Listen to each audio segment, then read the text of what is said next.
Bueno, vamos comenzando. Gustavo, ¿está todo bien? Todo perfecto, adelante. Bueno, buenas tardes a todos y a todas.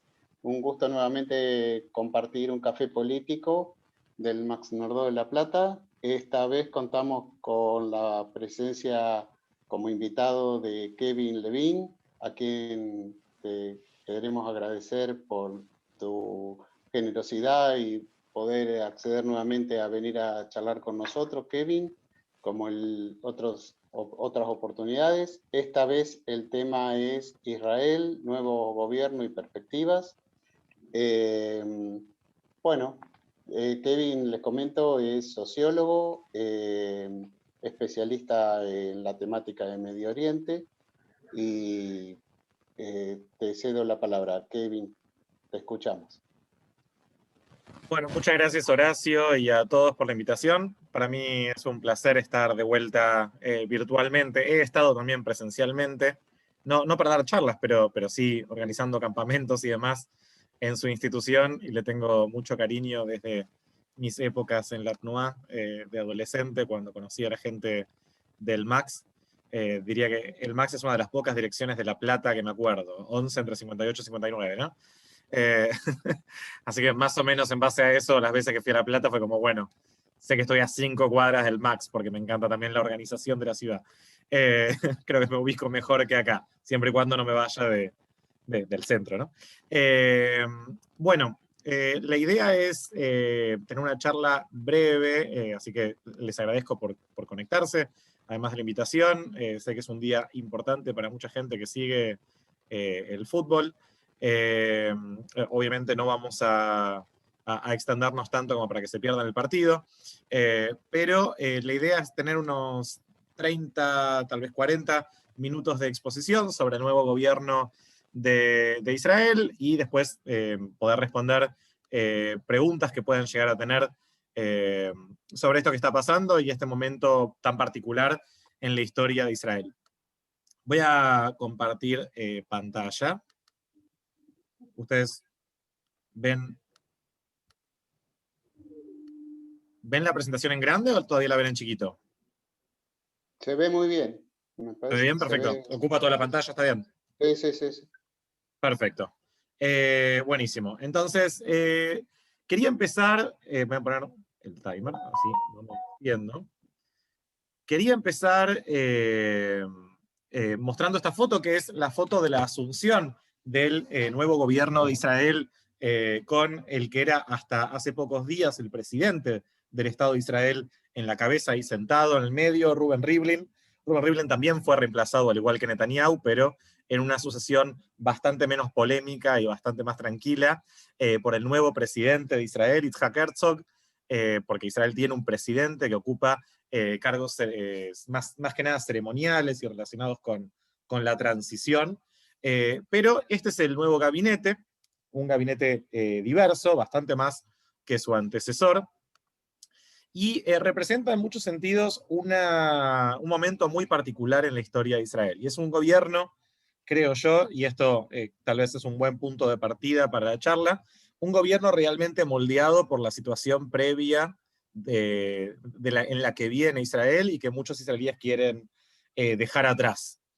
Este gobierno, que representa el 35º gabinete del Estado de Israel, se juntó por la unión de 8 partidos políticos de tradiciones bastante diferentes y de públicos diversos, y sobre eso un poco vamos a hablar. Antes de eso, también resulta importante entender cómo es que se forma un gobierno dentro de Israel, y eso es un sistema bastante diferente al nuestro. Los israelíes, cuando van a votar, no votan al primer ministro directamente, votan en realidad la composición del parlamento.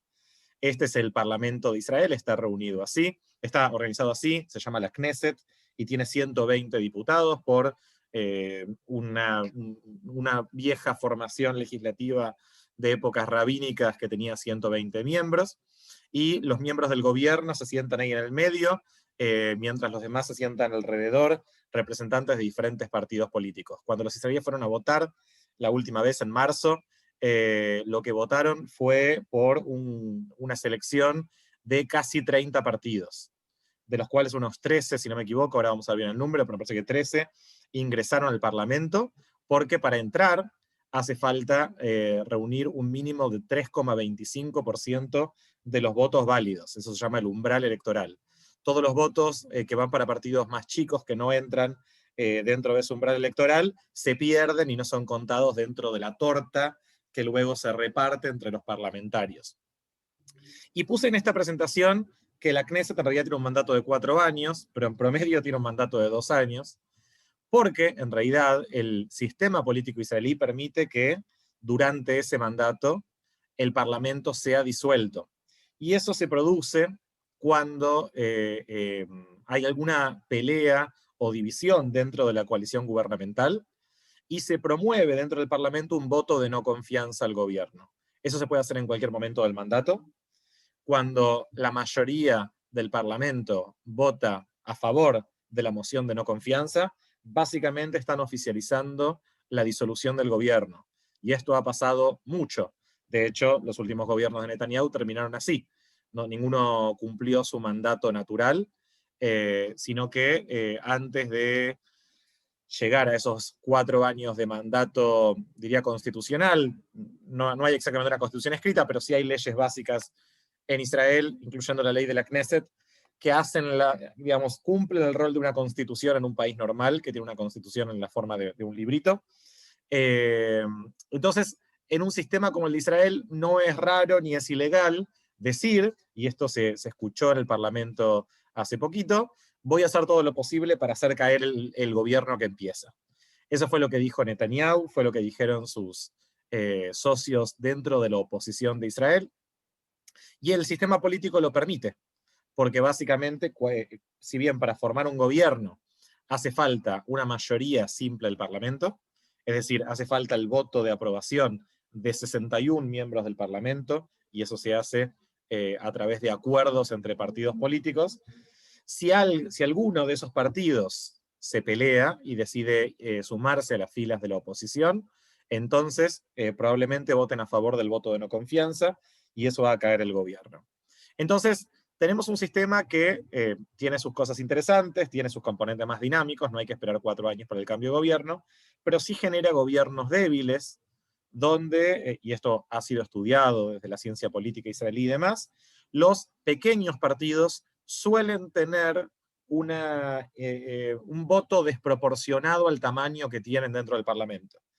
¿Qué significa esto? Si yo soy primer ministro, y no tengo ninguna intención de serlo, primer ministro de Israel, y tengo 30 miembros del Parlamento que responden a mi partido político, pero mi coalición gubernamental tiene 61 parlamentarios, yo sé que la salida de un pequeño partido de 4 diputados puede significar el final de mi mandato.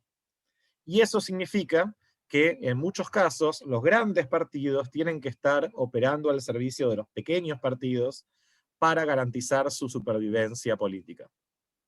Algunos también creen que este sistema favorece también la pasividad, porque a veces tomar medidas gubernamentales que impliquen una división dentro de la sociedad o un debate público picante implica poner en riesgo el gobierno, mientras que mantener cierto statu quo es la forma más segura de mantenerse en el poder.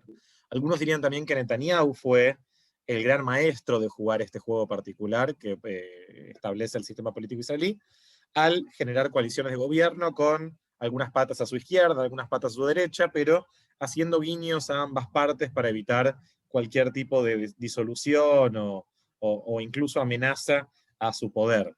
Y fue así como Netanyahu, que acaba de terminar su mandato, que digamos su gobierno, no su mandato, fueron varios mandatos, que acaba de terminar su gobierno, que comenzó a principios del 2009, y también tenía un gobierno a fines de los 90, fue el primer ministro de mayor duración en el cargo en la historia de Israel, superando a David Ben Gurión, que fue el primer ministro que también tuvo varios mandatos y que también cuando algún partido se le iba de la coalición, él conseguía sumar a otros y de esa forma mantenerse en el poder, jugando con diferentes configuraciones de poder, básicamente porque era la figura central e indiscutible dentro de la política israelí durante muchísimos, muchísimos años. Y los israelíes fueron a votar mucho, fueron a votar 4 veces en 2 años. Todo esto comenzó en una elección cuando Netanyahu no fue capaz de juntar los 61 parlamentarios para poder formar un gobierno, y nadie más lo pudo hacer. Y el Parlamento decidió, en vez de seguir negociando, decidió disolverse y llamar a nuevas elecciones.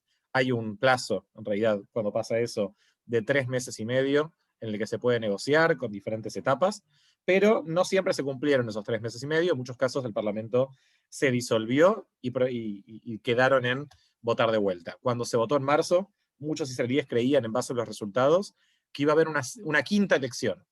Y eso es porque los resultados no eran para nada definitivos, ni dejaban un camino muy claro para la elección. Esta es la tabla que se formaba, que circulaba por los medios en alguna u otra versión, después de las últimas elecciones.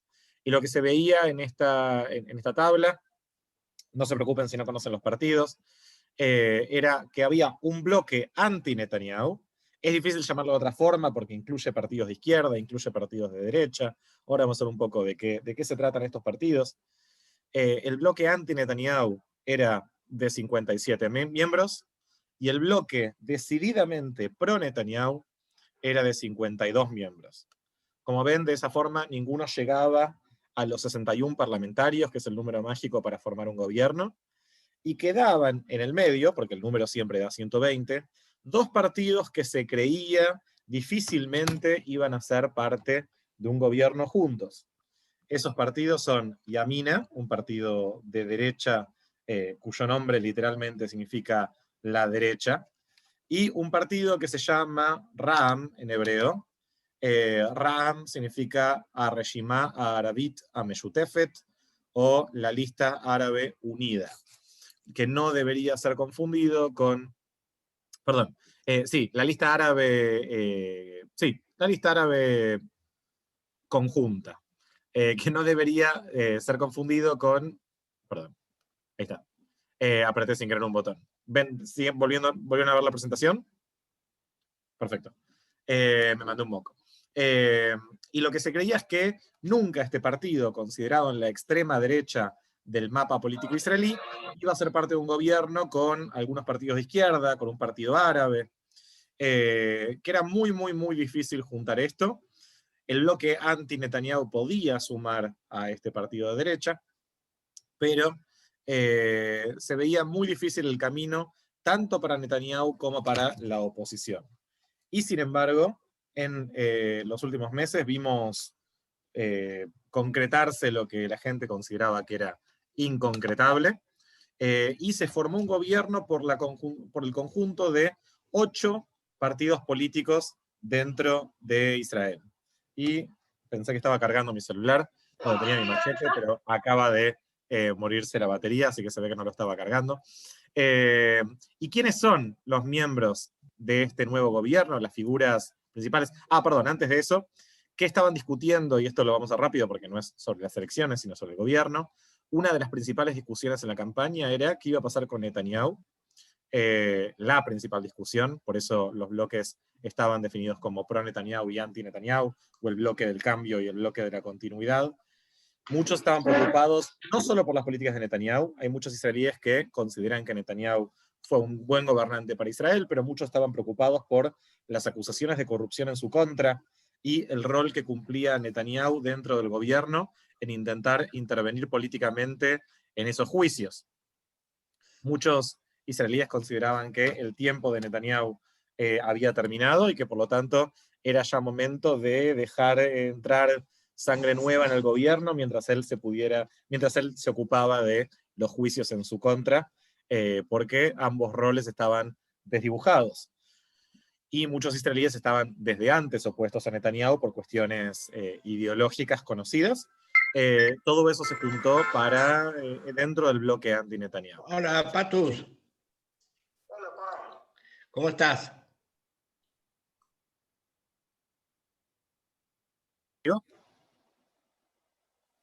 Ok. Después, otra discusión importante en la campaña fue el rol que había tenido el gobierno dentro de la campaña de vacunación y toda la estrategia sanitaria ante el COVID. Hoy en todo el mundo se habla de todo, del éxito de Israel en términos de vacunación, pero muchos israelíes salieron, o por ahora parece que salieron, de toda la crisis de COVID con muchas críticas muy fuertes al gobierno, tanto por no haber respondido de la forma, digamos, en lo sanitario, en la forma que correspondía, como también israelíes que consideran que la ayuda económica, la ayuda social que se brindó en tiempos de cierres fue insuficiente. Hoy los diarios de Israel hablan de unos 700 casos nuevos de COVID el fin de semana, lo cual habla de cierto crecimiento preocupante de casos con esta variante Delta que ingresó al país, aparentemente a través de una familia que no cuidó la cuarentena y demás. Así que hay cierta preocupación por eso, pero también hace falta aclarar, los números de hospitalización y de muerte son realmente muy bajos gracias a la difusión de la vacunación dentro de la sociedad israelí. Así que por ahora no están hablando de nuevos cierres, pero en su momento los israelíes la pasaron bastante mal. Otra discusión que en realidad viene desde hace años en la sociedad israelí y que tal vez se recrudeció con la pandemia, fue el lugar del público ultraortodoxo, que acá puse como jaredí porque no me gusta mucho la traducción de ultraortodoxo. Muchos israelíes ven al público ultraortodoxo o jaredí como un sector dentro de la sociedad israelí con privilegios, que no tienen las mismas obligaciones que todos, porque en la práctica están exentos del servicio militar, una realidad que se viene discutiendo hace años, que no participan a la par de otros sectores de la sociedad en el mercado laboral y la economía, pero que sí reciben de forma desproporcionada ayuda social. Los Haredim están sobre representados dentro de las familias más pobres dentro de Israel. Eso tiene que ver con muchas cosas. Una es que estamos hablando de familias numerosas, donde, sobre todo en el público ashkenazí, Haredí, no están insertados dentro del mercado laboral, dependen de ayuda social o dependen de donaciones. No todo el público Haredí es así, pero es bastante indicativo que dentro de las ciudades más pobres de Israel se encuentran las ciudades que tienen mayor porcentaje de población jaredí, como Jerusalén, como Bnei Brak y demás. En la pandemia esta discusión se acentuó porque muchos creían que el público jaredí no estaba siguiendo las indicaciones sanitarias del gobierno, cuando el gobierno, por ejemplo, decidió cerrar las escuelas, los principales rabinos de esta comunidad, por ejemplo el rabino Chaim Kanievski, dijeron las yeshivot no se cierran, y fue así que no se cerraron. Se sabía que Netanyahu estaba muy supeditado a la opinión de este público porque la coalición que, digamos, la única chance que tenía Netanyahu de mantenerse en el gobierno era con el apoyo de los partidos jaredí. Ahora que hay un nuevo gobierno sin la participación de estos partidos, muchos esperan que este lugar de influencia que tienen los Haredim dentro de la sociedad y la política israelí se reduzca o se revea y que haya algo de mayor igualdad y menos privilegios. Por otro lado, el conflicto con los palestinos siempre es un tema de discusión, pero normalmente es un tema mucho más central en las campañas. Los partidos siguen reflejando diferencias de opinión sobre qué hacer con respecto a los palestinos. Sobre esto vamos a hablar un poquito al final. Y algo que también fue muy interesante en la campaña, se discutió el rol de los árabes dentro de la sociedad israelí. Vendrían a ser dos minorías que estuvieron en discusión. Ahora, la situación de los árabes es parecida pero distinta dentro de la sociedad israelí del público jaredí. También se habla de una población que está sobre representada entre las familias que están por debajo de la línea de pobreza. Esto es algo que viene siendo un tema en discusión. El público árabe israelí históricamente viene teniendo un grado de abstención electoral más grande que los judíos israelíes. Hay árabes que boicotean las elecciones como una forma de no reconocer la autoridad del Estado, pero también en los últimos años había surgido cierto liderazgo político dentro de la población árabe israelí, que entró en crisis en los últimos años, con muchos dentro del electorado que consideran que ese liderazgo político es corrupto, que no se tradujo el crecimiento político en logros reales, políticos, materiales para la población árabe israelí. Y lo que vieron muchos partidos políticos es que esos partidos árabes estaban en crisis y que por lo tanto había un electorado que hacía falta, que era muy deseable juntar para los propios partidos políticos, y fue así como todos los partidos, incluyendo Netanyahu, que ahí lo vemos, fueron a hacer campaña, fueron a ver qué políticos árabes podían meter en sus listas desde afuera para poder juntar votos dentro de la población árabe israelí. Y también en la otra foto vemos a árabes israelíes participando en las protestas de campaña frente a la residencia oficial, ahí dice Calm, que es andate. Bueno, estas fueron algunas de las discusiones centrales y que llevaron al resultado que veíamos hace un par de diapositivas en el nuevo Parlamento. Y se reunieron en contra de lo esperado 8 partidos políticos. Ahora, ¿por qué? ¿Cuál es la estrategia de estos partidos políticos? Vamos a repasar brevemente la estrategia, o lo que me parece que es la estrategia de cada uno. Uno es Naftali Bennett. Bennett es el primer ministro ahora. Es el primer ministro de la historia de Israel en usar kippah. Algunos dirían el primer ortodoxo, pero esa etiqueta es un poco confusa. Probablemente sea el primero que se define a sí mismo como ortodoxo. Bennett usa una pequeña kippah de tela porque pertenece al público religioso sionista u ortodoxo moderno dentro de la sociedad israelí, muy diferente al público jaredí que se viste de negro, usa sombrero.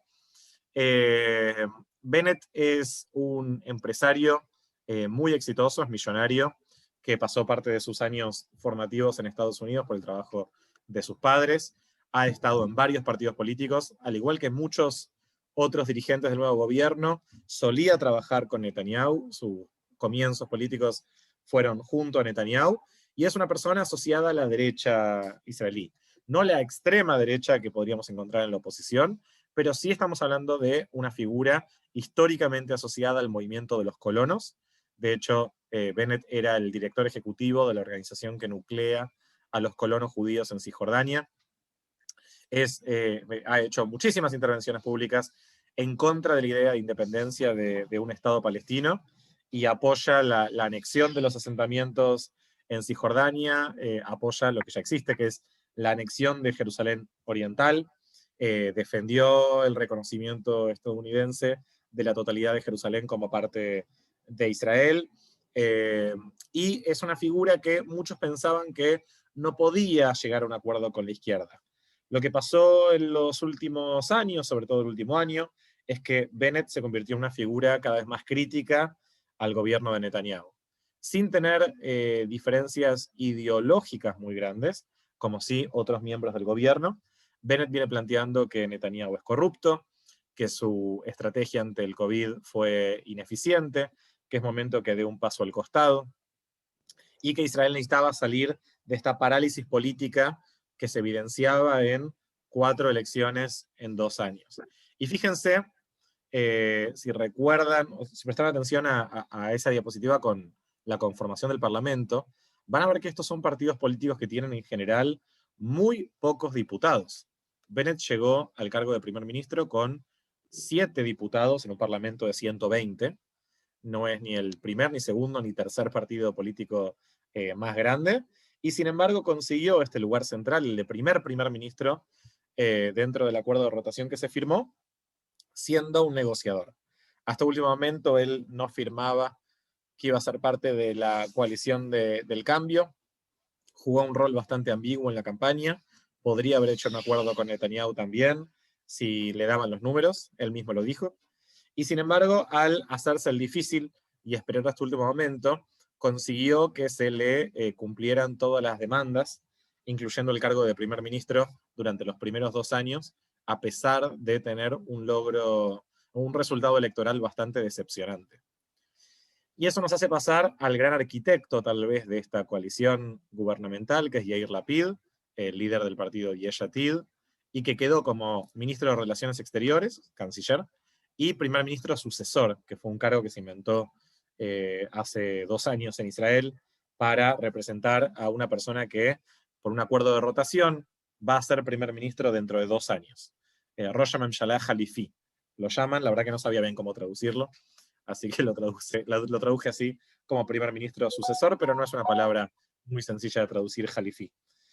Mismo origen, por cierto, que la palabra califa en árabe, porque el califa era un sucesor de Mahoma, pero no importa. Ahora, Yair Lapid es conocido, es un ex periodista, tenía un programa de televisión, es entendido como un político de centro. ¿Qué significa el centro en el contexto israelí? Es difícil de determinar, pero en términos generales, los centristas dentro de Israel creen que algún día va a haber un Estado palestino, pero hoy son escépticos con respecto a la existencia del otro lado de un socio hacia la paz. O apoyan la secesión de algunos territorios, pero claramente no apoyan la división de Jerusalén, o algunos hasta apoyan la anexión a Israel de los grandes asentamientos judíos en los territorios ocupados. Lapid además históricamente, tiene un lugar bastante secularista dentro de Israel. Su padre era el dirigente de un partido político cuya principal bandera era la idea de separación entre religión y Estado. Lapid es tal vez menos monotemático que su padre Tommy, pero sí es entendido en el público jaredí como una de las grandes amenazas que plantean cambiar este sistema o esta relación entre el público jaredí y el Estado. Otro dirigente dentro de la coalición es Benny Gantz. Benny Gantz era, a diferencia de Yair Lapid, era parte del gobierno de Netanyahu hasta ahora. Gantz es un militar que fue comandante en jefe Ramatkal, el jefe militar del ejército israelí. Luego de su jubilación se metió en la política, como lo hacen muchos Ramatkalim en la historia de Israel, y hace 2 años se convirtió en la principal esperanza para sacar a Netanyahu del trono. Muchos veían en él, el público israelí ve el historial en defensa, la capacidad en términos militares, de toma de decisiones y demás, como un tema muy importante. Muchos votaban a Netanyahu por eso, en el sentido de que era una persona que tenía historia defendiendo a Israel en guerras, y que gracias a Netanyahu hubo pocas víctimas en el conflicto árabe-israelí en los últimos años. Por eso muchos veían en Gantz la figura prometida. Nadie podía decirle nada a Gantz de que no estaba comprometido con la seguridad de Israel o que no entendía de la seguridad de Israel. Al mismo tiempo, no era una figura de izquierda, pero sí alguien que, al igual que Bennett, venían diciendo que Netanyahu ya había cumplido su mandato. Y la estrategia de Gantz, que es bastante ambigua en muchos sentidos, sí plantea en muchos sentidos la necesidad de defender a Israel, de avanzar en la diplomacia israelí, acuerdos de paz regionales, y recibió el cargo de ministro de Defensa. Otros miembros de su partido recibieron otros cargos. Otra de las figuras, yo creo que si Lapid es el arquitecto de la coalición, esta es una persona, el arquitecto de la caída de Netanyahu. ¿Quién es Avigdor Lieberman? Un inmigrante de Moldavia a Israel, que tiene un pasado bastante turbio en Moldavia, que fundó un partido que se llama Israel Beiteinu, que es un partido laico y de derecha con respecto a los palestinos, que en los últimos años venía juntando una buena parte del electorado de la ex Unión Soviética como Lieberman, ¿sí? Este electorado es, en términos generales, de derecha, pero también es un electorado laico, que viene bastante influenciado por la poca práctica religiosa que había en las épocas soviéticas, que viene bastante influenciado por el hecho de que muchas de estas familias que llegaron de Rusia, de Ucrania, de Belarus y demás, llegaron también como familias interreligiosas, familias cuyo judaísmo no es reconocido por el rabinato de Israel, y que hoy se encuentran con bastantes problemas legales. Por ejemplo, para que sus hijos se casen dentro del Estado de Israel, donde no hay matrimonio civil, por ejemplo, para ser enterrados, por ejemplo, para manejar el tema de divorcios. No es fácil la vida de los israelíes que no son reconocidos como judíos por el rabinato israelí. El rabinato está a manos de la ultraortodoxia, hasta ahora por lo menos. Y Lieberman hace unos 2 años parecería que hizo una especie de pivot electoral, vio que no le quedaba muchos años a esta idea de ser el político de los rusos. Las familias rusas vienen teniendo familias, vienen siendo cada vez más israelíes, y decidió ser una especie de paladín del secularismo de derecha. Y fue así como hace 2 años, un poco más de 2 años en realidad, Lieberman le dijo a Netanyahu cuando hacía falta formar un nuevo gobierno: yo con los religiosos no voy, porque yo soy de derecha, pero soy de una derecha racional, no la derecha mesiánica de la ortodoxia. Y de esa forma le arruinó a Netanyahu toda posibilidad de formar un nuevo gobierno y generó un quiebre dentro de la derecha. Y es así como Lieberman, junto a Lapid y junto a la izquierda, se convirtieron en una terrible mala palabra para los partidos ultraortodoxos, y que esta división dentro de la derecha, al no querer darle nunca los votos a Netanyahu, siempre y cuando Netanyahu siguiera con los partidos ultraortodoxos, y Netanyahu no tenía ninguna alternativa, porque los números si no, no le daban, hizo que el gobierno de Netanyahu cayera, y que hoy estemos hablando de un recambio político dentro de Israel.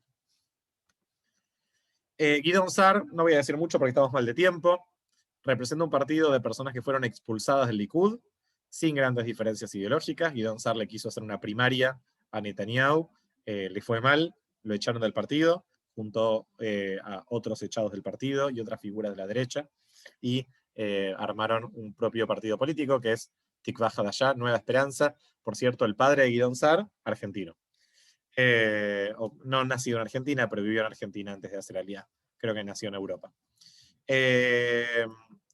Y acá, antes de pasar, tenemos dos de estas diapositivas y después vamos a hablar de otras cosas.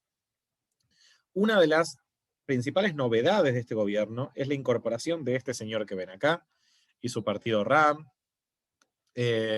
Mansour Abbas es un dirigente interesante, odontólogo de formación, pero discípulo de un sheikh ya fallecido, que venía hablando de la necesidad de que los árabes israelíes se integraran a la política dentro de Israel, como seguidor de este sheikh que básicamente inspiró la formación de este partido político. Su partido es un partido religioso, es un partido islámico que tiene un comité de clérigos que, por ejemplo, tuvieron que aprobar la inclusión dentro del gobierno. Sin la aprobación de ellos, Abbas no iba a formar parte del nuevo gobierno. Este partido político es un partido que hace tiempo viene diciendo, y Mansour Abbas en esto fue instrumental, no vamos a cerrarles las puertas a nadie, vamos a hacer un acuerdo con quien ofrezca las mejores opciones para nuestro público. Y en ese sentido, Abbas venía diciendo que los partidos árabes tradicionales venían sosteniendo la bandera palestina, y en ese sentido no hacían un acuerdo con la derecha, pero que los problemas de los árabes de Israel no son los mismos que los problemas palestinos. Y entonces, para formar parte del gobierno, Abbas consiguió la promesa de varios miles de millones de dólares en un plan quinquenal para mejorar la situación económica y la infraestructura de las localidades árabes dentro de Israel. Le prometieron también no la derogación, pero sí la no aplicación por un tiempo de la ley Kaminitz, que es una ley que afecta sobre todo a las comunidades beduinas del sur de Israel, que viven en asentamientos no reconocidos por el Estado. Como no son reconocidos, en muchos casos el Estado los desarma, los tira abajo. Y eso obviamente afecta directamente la vida de la población que vive en esas localidades.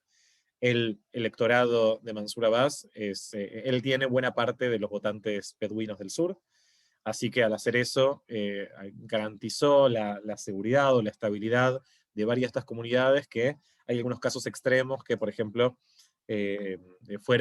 Al-Araqib fue desarmado y rearmado docenas de veces en los últimos años. Cada vez que entran las topadoras del ejército israelí, los habitantes de Al-Araqib, que es una localidad beduina, lo rearman y se forma esta lógica ridícula de una amenaza constante en la forma de vida de los beduinos de Israel. Y desde la lógica de Israel, estas localidades son un problema para la seguridad, para la organización, etc. Y por último, para hablar de cuáles fueron las estrategias que llevaron a la formación de este gobierno, llegamos a la centroizquierda, o la izquierda sionista, que no debería ser confundida con la izquierda no sionista, que sigue siendo parte de la oposición. Hadash, por ejemplo, es el ex Partido Comunista de Israel, y decidieron no ser parte de este gobierno por considerarlo un gobierno de derecha, una especie de Netanyahu light. Pero sí los partidos sionistas tradicionales de izquierda, laborismo, representado por Merav Mijaeli a la izquierda, y Nitzan Horowitz, que es el dirigente de Meretz, a la derecha, se sumaron a este gobierno. Y el laborismo había estado, bajo un liderazgo anterior, como parte del gobierno de Netanyahu, por su alianza con Benny Gantz, que había decidió sumarse al gobierno de Netanyahu en el medio de la emergencia del corona. Pero para estos partidos, sumarse al gobierno implica ser parte, en primer lugar, de sacar a Netanyahu del poder. Meretz estaba en la oposición desde hace muchísimos años, desde hace como 20 años que estaba en la oposición, y recibiendo resultados electorales cada vez más decepcionantes. Para ellos es una forma de mover el gobierno hacia la izquierda, sabiendo que la salida de cualquiera de ellos implicaría la caída del gobierno y ser parte de la coalición del cambio. Ahora sí, es lógico pensar que estos partidos van a hacer grandes concesiones para poder conciliar ser parte de un gobierno con Bennett, y por eso están siendo criticados desde su izquierda, pero al menos por ahora apuestan a ser parte de este gobierno, intervenir en algunas áreas clave. Recibieron varios ministerios como transporte, salud, medio ambiente, cooperación regional, que va a intentar, ahí pusieron, Meretz recibió esa cartera y puso a un miembro árabe del partido, que es el segundo ministro árabe de la historia de Israel, sin contar los drusos, que no se definen a sí mismos como árabes dentro de Israel, por más que hablan árabe. Awi Fresh de Meretz es el segundo ministro árabe de la historia de Israel, en más de 70 años. No es un tema menor. Y de esa forma se forma el nuevo gobierno. ¿Quiénes quedaron en la oposición? Porque parecería que son todas parte del gobierno. Obviamente Netanyahu, que se comprometió a hacer todo lo posible para que este gobierno cayera. Los partidos ultraortodoxos, que son dos frentes. Por un lado, Shas, que es el partido ultraortodoxo sefaradí, fundado por el rabino Obadia Yosef. Y por otro lado, Yahadut HaTorah, que es una coalición de dos partidos ultraortodoxos ashkenazim. ¿Sí? Un partido hasídico y un partido no hasídico. Esos partidos creen que el nuevo gobierno está en contra del judaísmo, que está en contra de los ortodoxos, que por primera vez en mucho tiempo no son parte del gobierno, que están en contra de Dios, que Bennett y los ortodoxos que votaron por este gobierno son en realidad traidores y mentirosos. Todas cosas que han dicho, en algunos casos de formas bastante violentas, básicamente porque consideran que se viene un cambio en este sentido, y además porque parte de su electorado se movió bastante hacia la derecha en términos del conflicto con los palestinos en los últimos años, y por lo tanto saben que su público quiere a Netanyahu. Y el otro partido que quedó afuera es el conjunto de partidos árabes y el Partido Comunista, que no son el partido de Mansur Abbas, que se rehúsan a ser parte de un gobierno que no se compromete activamente a terminar con la ocupación. Y por último, una nueva fuerza electoral que se llama sionismo religioso, que representa a los sectores más extremos políticamente del público de derecha israelí. Para los que saben algo de historia política israelí, ahí están los seguidores de Meir Kahane, que había fundado una organización terrorista judía en Estados Unidos, la Liga de Autodefensa Judía. Ahí están los miembros del partido Noam, que es un partido abiertamente homofóbico, que considera que hoy Israel está tomado por una agenda LGBT. Ahí están un partido muy asociado a los colonos, que cree que es necesario anexar ahora todo Cisjordania. Bueno, todos ellos quedaron en la oposición y consideran a este gobierno un gobierno de izquierda. Y ya rápidamente, formado este gobierno tan heterogéneo, algunos dirían una bolsa de gatos, empezaron los desafíos. Y va a haber varios desafíos. Uno de ellos es, por ejemplo, cuestiones sociales. Meran Mijaeli del laborismo es una feminista que habla en la versión israelí del lenguaje inclusivo. Nitzan Horowitz es el primer líder de un partido político israelí abiertamente gay, que exige la aprobación del matrimonio igualitario dentro de Israel, empezando por la creación del matrimonio civil, que hoy Israel no tiene. Y sin embargo tienen también en el mismo gobierno a Mansur Abbas, una figura conservadora musulmana que considera, y lo ha dicho, que toda desviación sexual o toda minoría sexual es una abominación religiosa y que no va a ser parte de ningún gobierno que legitime orientaciones sexuales o identidades de género alternativas. Otra discusión que hubo rápidamente fue por la ley de reunificación familiar, una ley que impedía que los palestinos que viven en los territorios ocupados y que se casan con ciudadanos israelíes reciban la ciudadanía israelí. Esta ley fue discutida y llevada a una crisis muy grande por la oposición, que está determinada a que el sector de izquierda y el sector de derecha dentro del gobierno se peleen entre ellos y caiga el gobierno. Y algunos desafíos que tiene este nuevo gobierno, ya para ir terminando esta parte expositiva, que espero que a grandes rasgos se haya entendido. Uno es, en términos internacionales, por estos días se está discutiendo de vuelta la posibilidad de un acuerdo que detenga el programa nuclear iraní. ¿Sí? Durante el gobierno de Obama se había negociado lo que se llama el JCPOA, un acuerdo que aliviaba las sanciones económicas impuestas a la República Islámica de Irán, a cambio de que haya un sistema de monitoreo, supervisión y restricción de la capacidad nuclear de Irán. Este acuerdo fue boicoteado desde el primer día en el gobierno de Trump. Trump retiró a Estados Unidos de este acuerdo, reimpusó las sanciones que hoy paralizan la economía iraní, y como respuesta, Irán empezó a desarrollar actividades de enriquecimiento de uranio que el acuerdo no permitía. Biden vuelve a la línea de Obama, recordemos que Biden fue vicepresidente de Obama, e intenta negociar un acuerdo similar al que se estableció en la época de Obama. Bennett tiene la misma postura sobre el acuerdo que Netanyahu. Bennett está en contra, considera que a Irán se le responde con mano dura y no, digamos, con un palo y no con un incentivo, que no es deseable mejorar la situación económica iraní, sino todo lo contrario, que hay que generar un cambio político iraní mediante presión y no mediante incentivos. Y queda por verse cuánto de esto erosione la relación entre el gobierno de Estados Unidos y el gobierno de Israel. En los peores momentos de Netanyahu y Obama, que no se llevaban nada bien, Netanyahu llegó a hablar en el Congreso estadounidense por invitación de los republicanos para tirar abajo el acuerdo. Es poco probable que Bennett haga lo mismo, pero sí que haya negociaciones para intentar al menos intervenir o influenciar dentro de este gobierno. Y por otro lado, un segundo.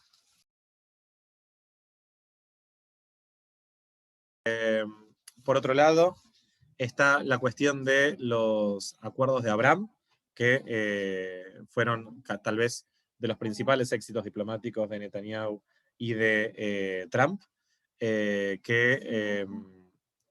un segundo.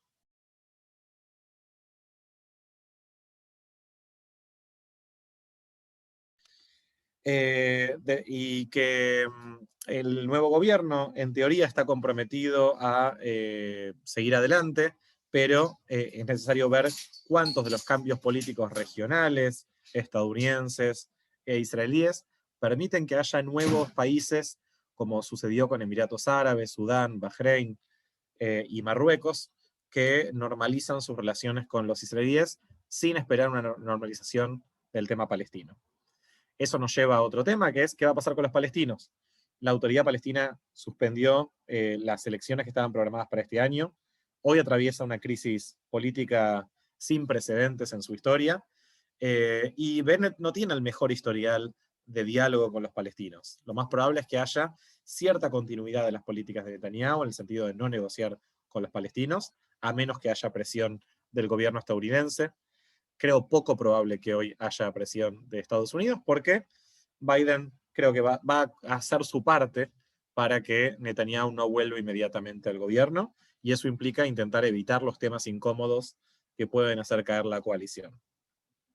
Y otro tema que también se viene como muy grande y que ya mencioné varias veces en la charla es qué va a pasar con las instituciones religiosas dentro del Estado, el rabinato, qué va a pasar con la ley que hoy establece quién es reconocido como judío de parte del Estado, qué va a pasar con el negocio, porque es un negocio multimillonario, billonario, de la supervisión de Kashrut, que Bennett ha insinuado que quiere reformar para darle menos influencia al rabinato ultraortodoxo y darle más influencias a organizaciones ortodoxas locales, incluyendo ortodoxas modernas como él. Todo eso va a ser una discusión que va a ser relevante dentro del gobierno que puede llegar a generar mucha tensión dentro de la sociedad israelí, y creo que va a haber que ir prestándole atención en los próximos años. Por supuesto, estamos hablando de un gobierno que no se sabe cuánto va a durar. Yair Lapid claramente tiene la expectativa de que dure por lo menos 2 años, así puede asumir él como parte del acuerdo de rotación que establecieron, pero es difícil. Y la primera gran discusión que van a tener va a ser por el presupuesto, que es una discusión que se viene dentro de pocos meses. El presupuesto define en buena medida lo que va a hacer el gobierno y dónde están las prioridades políticas. Define también qué sectores de la población van a salir más beneficiados por las actividades gubernamentales. Llega el momento de un momento muy particular, donde Lieberman, como ministro de Economía, también tiene que hacer frente, perdón, me tengo que poner el barbijo, tiene que hacer frente a un déficit, todavía no, un déficit enorme que dejó la crisis del COVID, que generó gastos muy grandes, y básicamente estos son algunos de los desafíos que veo para el gobierno.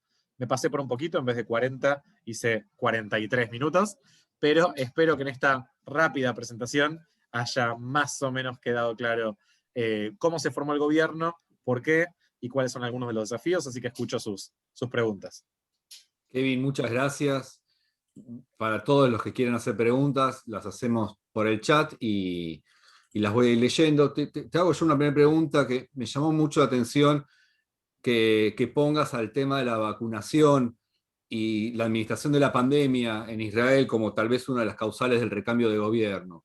Y me llamó la atención porque desde acá teníamos la visión de que había habido una buena administración de la pandemia y que hubo una muy fuerte campaña de vacunación muy exitosa. Y además también porque me dio un poco de temor escuchar que el oficialismo perdió sus elecciones por la administración de la pandemia. ¿Podés desarrollarlo un poco más? Sí, seguro. Bueno, lo que se vio, si bien sí, se sabe que Israel fue uno de los primeros países en salir de la crisis del COVID, sin embargo, hubo muchas personas que estuvieron muy perjudicadas por todo lo que pasó. Piensen que Israel tiene una flexibilización laboral que en Argentina no existe, no hubo medidas que protegieran a la población de despidos y demás, entonces hubo enormes cantidades de desocupados en el peor momento de la pandemia. Hoy se están recuperando, al igual que en Estados Unidos. Mucha gente que trabaja en turismo, servicios, los trabajos peor pagos, gastronomía, dentro de la sociedad israelí, perdieron su trabajo y había bastante frustración frente a un gobierno que respondió tarde y no de la forma más completa como le hubiese gustado a muchos israelíes ante la crisis. Tengan en cuenta que también los israelíes están acostumbrados a cierto nivel de vida muy diferente al de Argentina. Cuando estamos hablando de pobreza, no hablamos de la misma barra para determinar la pobreza. Y por otro lado está la cuestión política. Cuando era necesario para muchos israelíes hacer cierres localizados en base a dónde había rebrotes de la pandemia antes de que se pudieran expandir, recordarán a principios del año pasado las discusiones por lo que había pasado en, no me acuerdo de este lugar que Sebrelli había llamado Auschwitz, Villa Azul, creo, ¿no? Bueno, eso fue un caso extremo, pero cuando se hablaba de hacer restricciones localizadas en base a dónde había rebrotes de casos, usar la estadística para controlar la situación antes de que se fuera a otras zonas, Netanyahu no lo hizo. Esperó hasta que fue necesario hacer restricciones de alcance nacional, y muchos consideraban que era para no enfurecer a los ortodoxos y generar ese problema. Muchos consideraban que Netanyahu fue muy blando con los ortodoxos que publicaban su rebeldía abierta ante las indicaciones del gobierno. Además, había líderes religiosos que pasaron ese escepticismo con respecto al gobierno a la situación de las vacunas también, y empezaron a hablar de la antivacunación, y por eso también el público ortodoxo está también sobre representado en los no vacunados dentro de Israel, lo cual es un problema porque es un público que en términos generales vive en condiciones de hacinamiento bastante más graves que el grueso de la población israelí. Bueno, todo eso generó un problema. Bennett usó esa frustración de forma bastante hábil, promoviendo planes económicos que sabía que el gobierno no iba a implementar, diciendo que el gobierno debería hacer esto, promoviendo estrategias sanitarias que sabía que el gobierno no iba a iba a implementar, en su momento también criticando al gobierno por no reiniciar la economía, usando también su legitimidad como líder de negocios ante un Netanyahu que el público sabe. El grueso de su vida vivió del empleo público, y eso también hay parte del electorado que lo ve como un capital político de parte de Bennett. Y bueno, todo esto, por lo menos a mí me parece que, al igual que en Estados Unidos, no sabemos cómo le habría ido a Netanyahu sin COVID, pero el COVID ayudó. Y creo que, bueno, si quieren sacar conclusiones con respecto a lo que puede llegar a pasar acá, puede pasar, pero me parece que la situación acá es bastante diferente. Pero bueno, toda la cuestión de cómo respondió el gobierno solo contribuyó a lo que muchos israelíes veían, que era un gobierno más preocupado, un Netanyahu en realidad, más preocupado por su propia continuidad, por su propia libertad, en un juicio penal bastante importante, que por el bienestar de los habitantes. Y bueno, así se votó. Sin embargo, hace falta aclarar, a pesar de estas críticas, el Likud sacó 30 escaños, y el segundo partido que sacó la mayor cantidad de escaños sacó 17. O sea, si bien no está en el gobierno, es necesario aclarar que el Likud sigue siendo la fuerza política más grande del Parlamento, y todo el resto son partidos bastante pequeños. Sí, En términos no de solo eso, fuerza sino electoral. después de 12 años, y prácticamente es el Partido Laborista y el Partido del Likud es uno de los partidos originarios del Estado, así que todavía mantenga esa cuota de poder, imagínate. Y pensá esto, hasta ahora, en la historia de Israel, solo gobernaron, o sea, los primeros ministros pertenecieron a 3 partidos. Son el laborismo, o alguna de las variantes antes llamada Mapai, el Likud y Kadima. Ahora vamos a tener, si esto sigue, bueno, ahora hay un primer ministro que es del 4º partido, que es Bennett, y si esto sigue 5 años, va a haber un 5º partido. Fíjense dónde están los otros partidos. Kadima desapareció, el laborismo sacó 7 escaños y el Likud sacó 30. Hay una diferencia. Acá hay una pregunta en el chat de Jorge Pojarni, un amigo. ¿Cuál es la opinión respecto a Pnina Tamano Yata, de origen etíope, que es la ministra de Absorción y Aliá? Bueno, ella ya fue ministra, ella pertenece, si no me equivoco, a la lista de Gantz, estoy casi seguro. No, perdón, a la lista de Lapid. Es una dirigente del público etíope.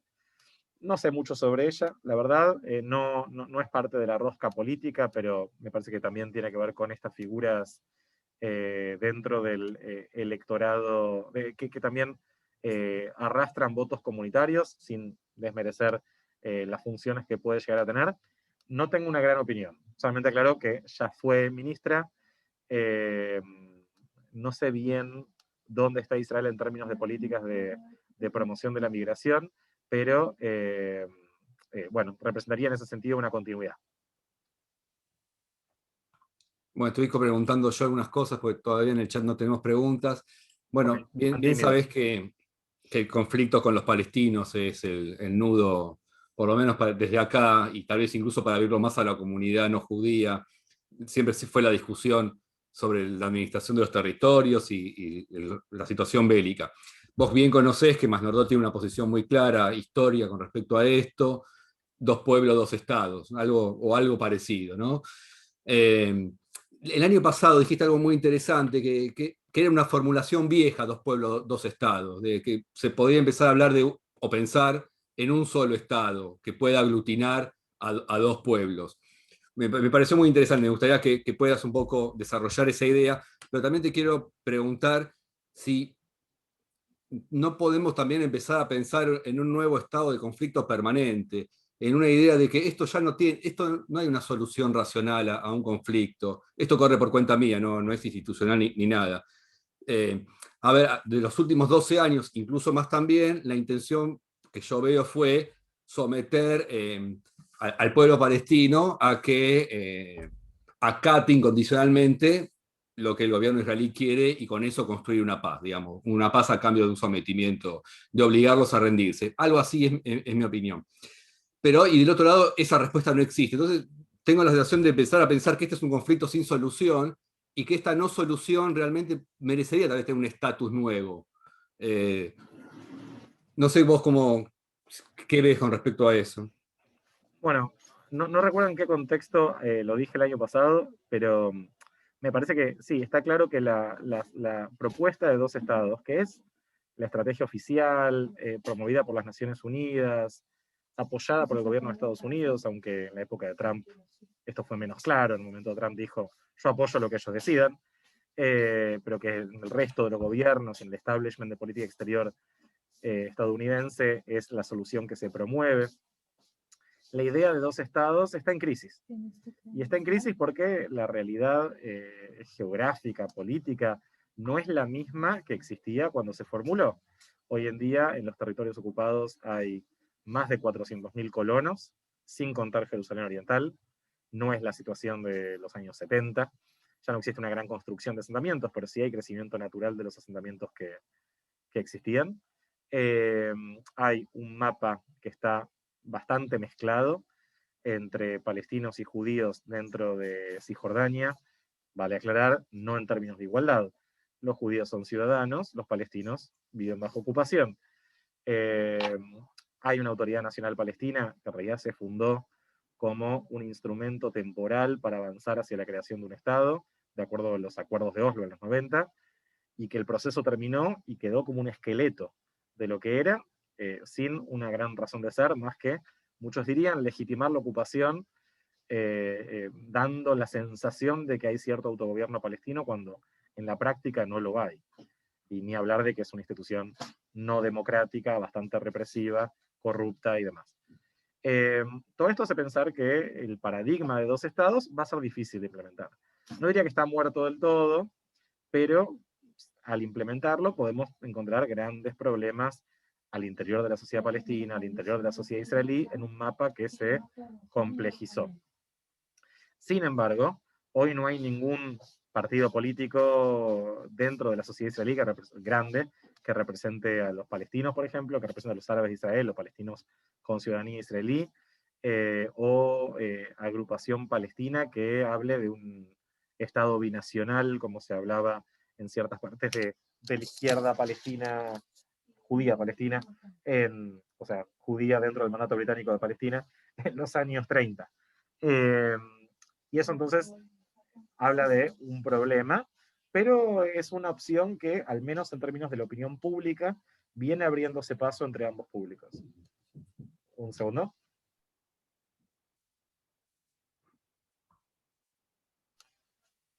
Perdón, estamos con una emergencia médica. Entonces, eso.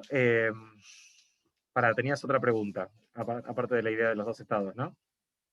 La idea de pensar esto como un conflicto permanente. Como, sí.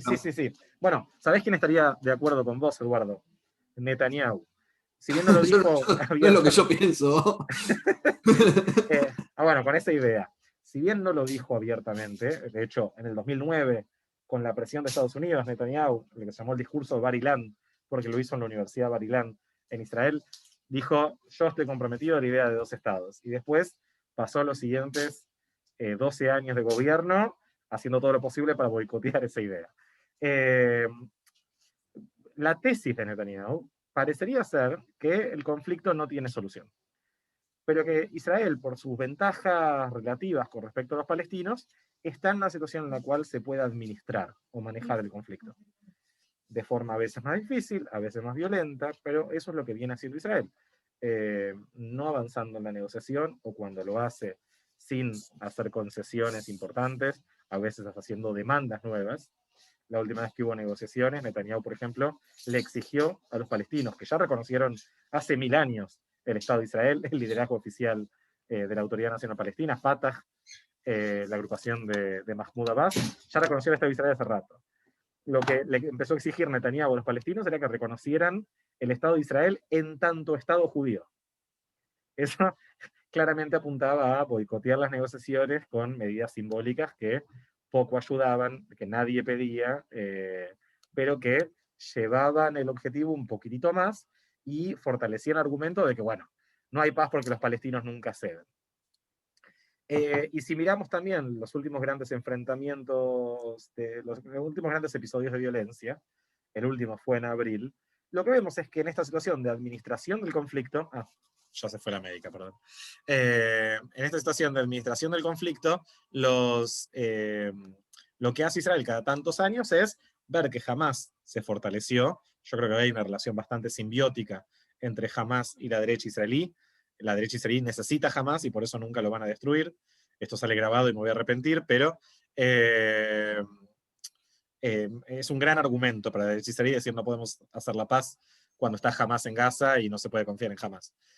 ¿Y qué hace el gobierno israelí? En vez de destruir Hamás o de debilitarlo mediante concesiones políticas a los palestinos moderados, cada par de años van y destruyen la franja de Gaza. Esto se llama, en el mundo del análisis de Medio Oriente, operaciones de podado de césped.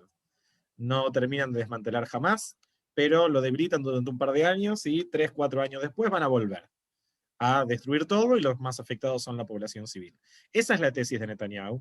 Hay pocas señales de que Bennett haga un cambio real frente a esa política y por eso me parece que hay cierta razón o hay que darle seriedad a este argumento de que Bennett es un Netanyahu light, que va a administrar el conflicto pero que no lo va a resolver como él quiere, anexando territorios, porque si no se le cae el gobierno por izquierda, y que no lo va a resolver, y no lo va a resolver de la forma que la izquierda quiere, porque desarma su propio partido y se convierte en un cadáver político. ¿Quién va a votar a Bennett? Hoy no queda claro quién va a votar a Bennett el día de mañana, porque parte de su electorado se sintió bastante traicionado con lo que hizo. Así que sí, está difícil, pero parecería que ante esta realidad, y como decíamos al principio, el sistema político israelí naturalmente promueve el statu quo, porque si no se te desarma el gobierno, y el instinto de todo gobierno es en primer lugar sobrevivir. Entonces veo poco probable que haya grandes avances con respecto al tema palestino, a menos que el disparador venga de afuera. ¿Y cuál es el disparador de afuera? Un ataque de parte de Hamás que sea más efectivo que el que hubo en abril pasado, presión de Estados Unidos o de algún otro ente internacional para meterse en la mesa de negociación, o por ejemplo el fortalecimiento del movimiento internacional de boicot económico a Israel, que podría llevar a cierto incentivo a hacer cambios políticos. Fuera de eso, la realidad es que el promedio de los israelíes no vive el conflicto como parte de su vida cotidiana, y hay poco incentivo para hacer algo que divida a la sociedad israelí todavía más. Bueno, Kevin, te voy a hacer una pregunta del chat, creo que ya iremos cerrando por la hora. Si tenés algún tema familiar o particular en tu casa, vecinos, y no hay ningún problema, que dijiste que hubo un médico. Ya se fue. Bueno, como vos digas. Bueno, Jorge nos vuelve a preguntar, ¿cuáles son las posibilidades que el matrimonio civil sea ley? Difíciles. Yo creo que va a haber cambios en términos de lo religioso. Me cuesta pensar en probabilidades. ¿Qué pasa? Bennett viene hasta ahora haciendo eco de los planteos de una organización ortodoxa liberal, se llama Zohar, que plantea una reforma religiosa tibia. O sea, tibia en el sentido del que nos gustaría a los laicos y ateos judíos ver en el Estado de Israel, pero por supuesto muy, muy caliente para los ortodoxos que no quieren perder el monopolio que tienen hoy sobre estas cosas. Monopolio que, por cierto, no es culpa de Netanyahu, sino que hay que atribuirle a David Ben-Gurión a los primeros años del Estado, y él hizo un acuerdo con el liderazgo ultraortodoxo que se mantuvo año tras año en todos los gobiernos laboristas y todos los gobiernos Likud. Parecido a ahora que hablamos de pluralismo religioso en AMIA, acá, y en realidad cuando gobernaba el laborismo, la ortodoxia hacía exactamente lo mismo y no dejaba enterrarse a la misma gente que no se entierra ahora ni reconocía las mismas conversiones que no reconoce ahora. Pero no importa. Yo creo que esas reformas van a ser tímidas. Creo que va a haber cambios en cosas como la supervisión de Kashrut, quizás en términos de quién es reconocido como judío para ser aliá, que hay bastante discusión al respecto. El matrimonio es un tema picante. Yo creo que no va a haber matrimonio igualitario en este mandato, porque le tiene mucho miedo a Mansur Abbas y que él se vaya del gobierno, pero tal vez haya alguna institución similar al matrimonio civil. Ah, sí, hablo de AMIA Buenos Aires, no conozco la discusión en AMIA La Plata. Me olvido que hay otras AMIAs.